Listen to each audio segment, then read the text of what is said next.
Deep down, you know you are meant for more, yet you do absolutely nothing about it. You are not stuck because life is hard. You are stuck because protecting your fragile ego is easier than facing your own potential. You know that creeping feeling you get on a Sunday night? That quiet voice whispering that you are made for more, but you are stuck? Well, you are not alone. Cornell researchers found that 76% of people go to their graves regretting the exact same thing, not living up to their ideal selves. That is a massive number of broken dreams, and I know what you are thinking. It's my job, it's the economy, it's the daily grind. We love to blame stability. We think the 9-to-5 life is a trap. But here is the brutal truth. The structure isn't the trap. You are. We use the comfort of our routines to hide. We protect our egos because trying and failing would destroy the fragile image we have of ourselves. Mediocrity is just a state of mind. The real danger is when you stop challenging yourself inside the life you built. Let us break this down. The human ego is a master of disguise. It places us into distinct survival modes. The most common? The rationalizers. You know these people. Maybe you are one of them. The rationalizer uses cold, hard logic to mask a deep, paralyzing fear of failure. They say things like, "I am just being realistic," or "Now is not the right economic climate to start that project." They wear their cynicism like a shield, but underneath, it is pure self-preservation. By never trying, their self-concept remains perfectly untouched. They never have to face the humiliation of being a beginner. But then, we have their exact opposite. The reckless leapers. These are the people who blow up their entire lives. They quit their jobs on a Tuesday, move across the world, burn every bridge, and call it bravery. But it is a fake courage. They change their geography, but they never change their psychology. They use dramatic external chaos to avoid doing the quiet, uncomfortable internal work. And it gets darker. Consider the vicarious livers. People who become completely obsessed with the success of others, sports teams, celebrities, or even their own children. They outsource their ambition. By living through someone else, they get the dopamine hit of victory without ever risking their own ego in the arena, or the perfectionist paralyzers. They spend 5 years researching a book they will never write. If it is never finished, it can never be criticized. Perfectionism is not high standards. It is cowardice in a tuxedo. At the absolute darkest end of the spectrum, we find the self-saboteurs. This is the ultimate anomaly.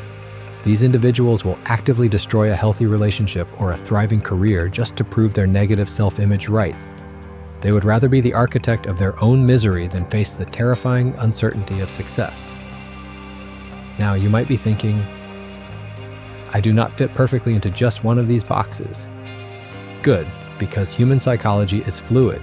We are hybrids. You might be a rationalizer at work and a self-saboteur in love. The mask changes, but the ego pulling the strings remains the exact same. Do not believe me? Let us run a real-time experiment right now. I want you to think of one small, entirely harmless thing you are genuinely bad at. Drawing, singing, a new language, public speaking. You have it in your head? Good. Now, what is stopping you from doing that exact thing for 10 minutes today and posting it online for the world to see? Nothing is physically stopping you. The resistance you feel right now, that tightening in your chest, that immediate flood of excuses, that is your ego screaming for its life. It is terrified of the little death. Tell me in the comments, what is your excuse? I guarantee 99% of you will find a highly logical reason to avoid this micro-embarrassment. That is the invisible prison. Look at the contrast. You have the brilliant, gifted artist who works a job they hate, dying with their music still inside them because they could not handle the thought of playing to an empty room. Absolute devastation. Now, look at history.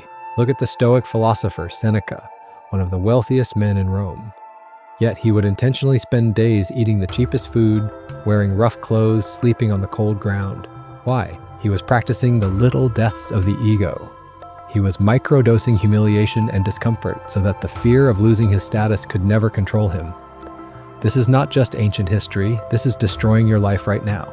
Think about the exact moment someone offers you mild, constructive criticism. Notice how violently your brain goes to war. Your heart rate spikes. Your breathing gets shallow. You immediately stockpile excuses and prepare to attack. Why? Because your brain cannot tell the difference between a threat to your physical body and a threat to your ego. It triggers a literal, biological fight or flight response. You are defending a phantom, a ghost, and the sheer tragedy is, the people who love you the most, the ones trying to help you grow, they are the ones who suffer for it. You push them away, you build walls of resentment simply to protect a fake version of yourself that does not even exist outside your own skull. We sacrifice our peace, our relationships, and our growth upon the altar of our own pride. We do this in 100 bizarre, tiny ways every single day.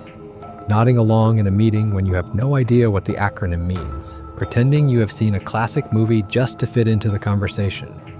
Leaving a text message unread for hours just to fabricate the illusion that you are busy and important. Not asking the girl out because you convince yourself she is not your type anyway. These are not just cute personality quirks, they are armor. They are the thousands of tiny bricks you lay down every day to build the tomb of your own potential. But here is where the game flips. What if you stopped running? There's a cheat code used by the top 1% of resilient minds. It is called micro-calculated vulnerability. The secret is not to make a dramatic, reckless leap. Do not quit your job. Do not burn your life to the ground. Instead, actively seek out tiny, controlled humiliations. Ask the stupid question in the meeting. Send the email with the imperfect draft. Start a hobby where you are the absolute worst in the room. You have to kill your ego in small, survivable doses. When you purposefully step into the fire of your own inadequacy, something radical happens to your brain chemistry. You shatter the conditioned loop. You stop associating being wrong with a death sentence.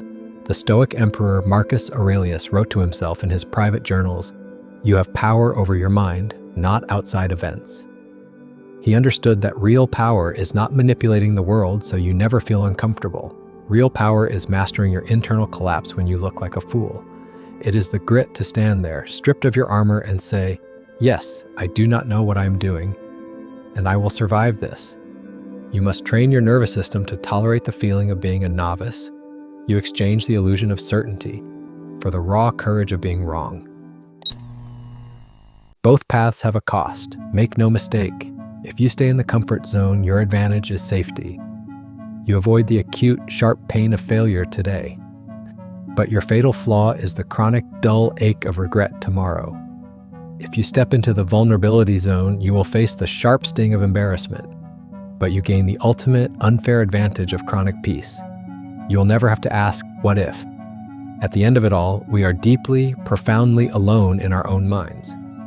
No one else can feel the weight of your unlived life. No one is coming to save you from your own comfort. The ultimate tragedy of the human experience is not dying. It is arriving safely at death, entirely unbruised, having never truly lived. You must embrace the awkwardness. You must let the false image of yourself burn, because only when the ego is dead can the actual self breathe. But the ego is not the only phantom haunting your mind. There is a much darker, older force pulling your strings from the subconscious. Swiss psychiatrist Carl Jung called it the shadow. And until you learn to integrate its violent energy, you will always remain a prisoner to the darkest parts of your own mind. But that descent into the darkness is a conversation for our next encounter. Stay awake.